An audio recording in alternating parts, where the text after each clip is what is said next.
उत्तराखंड का जोशीमठ सिंक कर रहा है। मगर ऐसा क्यों हो रहा है? ऐसा इसलिए हो रहा है because of the reckless infrastructure development and climate change. Joshimath में इन टोटल 4,500 बिल्डिंग्स हैं और उनमें से 800 बिल्डिंग्स के अंदर ये क्रैक्स पाए गए हैं। Those buildings are no more fit to reside. वहाँ पे टोटल 25,000 लोग रहते हैं, उसमें से 6,000 लोगों को गवर्नमेंट ने इवैक्यूएट कर दिया है। लेकिन अब क्या, जोशीमठ में ये जो हुआ है ये अचानक से नहीं हुआ है। ओवर द पीरियड जो है वहाँ की कंडीशंस डिटोरिएट हो रही थी, लेकिन उसके ऊपर गवर्नमेंट ने ध्यान नहीं दिया। नेशनल डिजास्टर मैनेजमेंट फोर्स और स्टेट डिजास्टर रिस्पांस फोर्स के जो ऑफिशियल्स हैं उन्होंने डिक्लेयर किया है इस टाउन को unsafe and they feel that ultimately all the residents will have to be evacuated. सबको जोशीमठ खाली करना पड़ेगा, वहाँ से निकलना पड़ेगा, क्योंकि धीरे धीरे इन सभी बिल्डिंग्स पर क्रैक आ सकते हैं and it is not at all safe कि वहाँ पे उन बिल्डिंग्स के अंदर लोग रहें। पिछले 3 साल से जोशीमठ बचाओ संघर्ष समिति जो है वो इशू कर रही है warnings to the state government on apprehension कि जो टाउन है ये सिंक कर जाएगा, लेकिन उनकी इन रिक्वेस्ट के ऊपर कोई भी ध्यान नहीं दे रहा था। और जोशीमठ अकेला नहीं है, there are number of towns जिनका फ्यूचर ऐसा हो सकता है, बिकॉज काफ़ी सारे टाउन्स हैं in fragile seismically vulnerable mountains के अंदर जो कि सिंक करेंगे, विच इंक्लूड्स नैनीताल, उत्तरकाशी, बटवारी, गोपेश्वर, गुप्तकाशी, कर्णप्रयाग, मसूरी और भी बहुत सारे विलेजेस हैं जहाँ पे ऐसे मेजर क्रैक्स जो हैं वो पाए जा रहे हैं। जोशीमठ जो है वो चमोली डिस्ट्रिक्ट एडमिनिस्ट्रेशन के अंदर आता है, जिन्होंने ऑर्डर इशू किए हैं for the demolition of 2 hotels, Mount View and Malari Inn. ये दोनों ही जो होटल्स हैं ये एक दूसरे की तरफ लीन कर रहे हैं, जिसकी वजह से वहाँ पर जो बाकी बिल्डिंग्स बची हुई हैं अभी उनको थ्रेट है।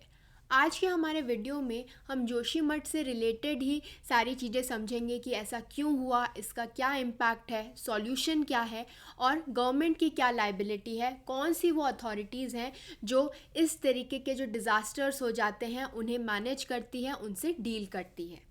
जोशीमठ जो है it is located at 6,150 feet. ये एक गेट अवे है to several Himalayan mountain climbing expeditions या फिर ट्रैकिंग ट्रेल्स, पिलग्रिम सेंटर्स जैसे कि बद्रीनाथ।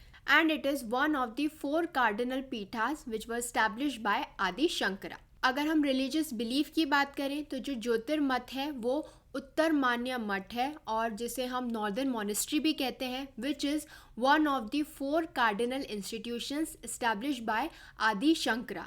ये तो एक कार्डिनल इंस्टीट्यूशन है, इसके अलावा जो बाकी 3 हैं that are Sringeri, Puri, Dwarka and Kanchi. और इन चारों कार्डिनल इंस्टीट्यूशंस के हेड को हम शंकराचार्य कहते हैं। और आदि शंकरा के ट्रेडिशन के according this matha is in charge of the Atharvaveda.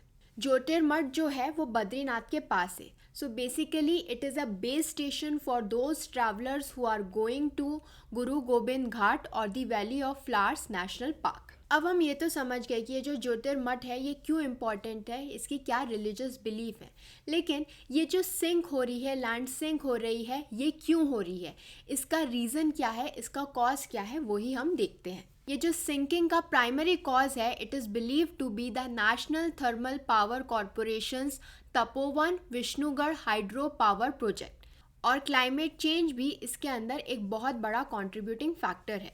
Climate scientist Anjal Prakash का ये कहना है कि ये जो प्रोजेक्ट है it has contributed to the caving incident in Joshimath, और साथ साथ उनका ये भी मानना है, उन्होंने हाईलाइट किया है कि कितना ज़रूरी होता है कि जब हम कोई भी इंफ्रास्ट्रक्चर डेवलपमेंट ऐसे फ्रेजाइल हिमालयन इकोसिस्टम के अंदर प्लान करते हैं तो बहुत ज़रूरी है कि हम उसे ढंग से प्लान करें, केयरफुली प्लान करें। और उन्होंने ये भी कहा कि ये जो क्लाइमेट चेंज है ये एक फोर्स मल्टीप्लायर है, और जिसकी वजह से हम इतना ज़्यादा फ्रीक्वेंसी पे ऐसे डिज़ास्टर इवेंट्स देखते हैं उत्तराखंड में। लेकिन इस इंसिडेंट से सबसे ज़्यादा इम्पैक्ट किस पे पड़ेगा? इसका इम्पैक्ट पड़ेगा वहाँ की सिटी पे, जोशीमठ जो सिटी है उस पे, और साथ साथ उस सिटी के अंदर जो लोग रहते हैं, वहाँ के जो रेजिडेंट्स हैं उनके ऊपर, क्योंकि अब उनके पास रहने की कोई जगह नहीं है, उनके घरों में क्रैक्स आ गए हैं, उन्हें वहाँ से जल्द इवैक्यूएट किया जा रहा है, they have no place to live. Though government जो है उन्हें अभी बचा के वहाँ से निकाल रही है, रिहैबिलिटेट कर रही है उन्हें, लेकिन कब तक? उनका जो घर था वो अब उनसे छिन गया है, तो अब क्या? अब वो कहाँ जाएंगे? What is the solution for them? वो कहाँ जाएं, वो क्या करें?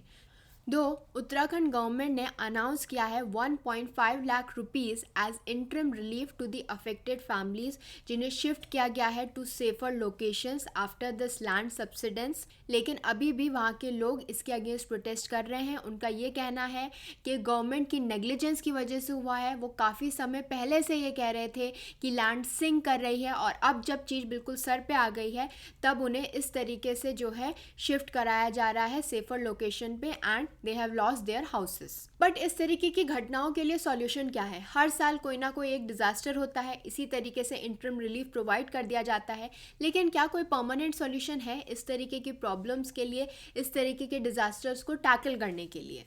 प्रोफेसर YP सुंद्रियाल जो कि HOD हैं geology at HNB Garhwal University, उनका ये कहना है कि ज़रूरी है कि हम स्ट्रॉन्ग रूल्स एंड रेगुलेशंस को इम्प्लीमेंट करें टू प्रिवेंट फ्यूचर डिज़ास्टर्स। साथ साथ उन्होंने ये भी स्टेट किया है that most parts of the Uttarakhand are located in seismic zones 4th and 5th। So ये जो जोन्स होते हैं ये प्रोन होते हैं to earthquakes, and climate change जो है वो इन एरियाज़ को और वर्स कर रहा है, इन सिचुएशन को और वर्स कर रहा है with more extreme weather events. और दूसरा सॉल्यूशन ये है कि अब हम ये तो देख चुके हैं कि ये जो हाइड्रो पावर प्रोजेक्ट्स हैं ये कैसे एनवायरनमेंट और इकोलॉजी को डैमेज कर रहे हैं। सो अंजल प्रकाश ने सजेस्ट किया है कि हम दूसरी ऑल्टरनेटिव एनर्जी सोर्सेज को ढूंढें एज अ सॉल्यूशन, और उन्होंने एम्फेसाइज किया the need for planning at the bio regional scale, taking into account what is allowed and what is not in order to protect the environment। Joshimath की जो अभी situation है ये नई नहीं है। इस तरीके के इंसिडेंट्स जो हैं 1970s के अंदर भी रिपोर्ट किए गए थे।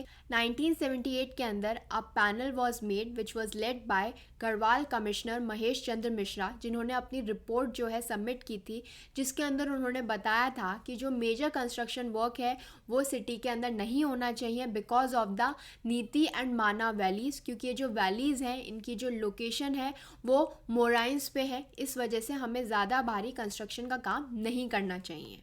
और IPCC की 2019 और 22 की रिपोर्ट के अंदर भी ऐसे ही कुछ जो है सजेशंस दिए गए थे, और ये कहा गया था कि जो रीजन है ये हाई ससेप्टिबिलिटी टू डिज़ास्टर्स है, और इसीलिए हमें इसमें ज़्यादा छेड़छाड़ नहीं करनी चाहिए, हमारे एनवायरनमेंट और इकोसिस्टम से ज़्यादा छेड़छाड़ नहीं करनी चाहिए। So it is very important कि जब भी हम कोई इंफ्रास्ट्रक्चर डेवलपमेंट करते हैं तब ज़रूरी है कि हम एनवायरनमेंट की क्या रिक्वायरमेंट्स हैं उसको कंसिडर करें, और जब हम ऐसा नहीं करते हैं तभी इस तरीके के डिज़ास्टर्स होते हैं, जिससे डील करने के लिए दो हमारे पास नेशनल डिज़ास्टर मैनेजमेंट अथॉरिटी है, लेकिन फिर भी हम इस तरीके के इवेंट्स को रोक नहीं पा रहे हैं। नेशनल डिज़ास्टर मैनेजमेंट अथॉरिटी का क्या काम है, वो कैसे वर्क करती है, यही अब हम समझेंगे। सबसे पहले हम देखेंगे कि कौन कौन से वो लॉज हैं जो कि गवर्न करते हैं एनवायरनमेंट को, which are National Green Tribunal Act 2010, Air Prevention and Control of Pollution Act 1981, Water Prevention and Control of Pollution Act 1974, Environment Protection Act 1986 and the hazardous waste management regulations. इसके अलावा भी हमारे पास बहुत सारे laws हैं जो environment protection से deal करते हैं। अब हम चलते हैं नेशनल डिज़ास्टर मैनेजमेंट अथॉरिटी की तरफ कि उनका क्या काम है, वो कैसे वर्क करती हैं। नेशनल डिज़ास्टर मैनेजमेंट अथॉरिटी, जिसे हम NDMA के नाम से भी जानते हैं, ये एपेक्स बॉडी है इंडियन गवर्नमेंट की, जो कि पॉलिसीज़ बताती है, पॉलिसीज़ ले डाउन करती है फॉर डिज़ास्टर मैनेजमेंट। इसे इस्टेब्लिश किया गया था through the disaster management act which was enacted on 23 December 2005। ये जो अथॉरिटी है it is responsible for framing policies, laying down guidelines and best practices for coordinating with the state disaster management authorities, ताकि वो ensure कर सके एक holistic and distributed approach to disaster management. इस authority को हेड करते हैं प्राइम मिनिस्टर ऑफ इंडिया, और इसके अंदर 9 और मेंबर्स हो सकते हैं। 2020 से इसके अंदर सिर्फ अभी 5 मेंबर्स ही हैं, और इसके अंदर वाइस चेयरपर्सन भी हो सकते हैं अगर ज़रूरत है। NDMA को जिस ऑब्जेक्टिव से इस्टेब्लिश किया गया था, it was to build a safe and disaster resilient India by a holistic, proactive, technology driven and sustainable development strategy जो कि इन्वॉल्व करेगा सारे स्टेक होल्डर्स को, फॉस्टर करेगा culture of prevention, preparedness and mitigation को। यानी हम डेवलपमेंट को तो नहीं रोक सकते, डेवलपमेंट ज़रूरी है, पार्ट एंड पार्सल है हमारी लाइफ का, लेकिन जो भी हम डेवलपमेंट कर रहे हैं उसको हम एनवायरनमेंट को कंसिडर करते हुए करें, उसी को हम सस्टेनेबल डेवलपमेंट कहते हैं।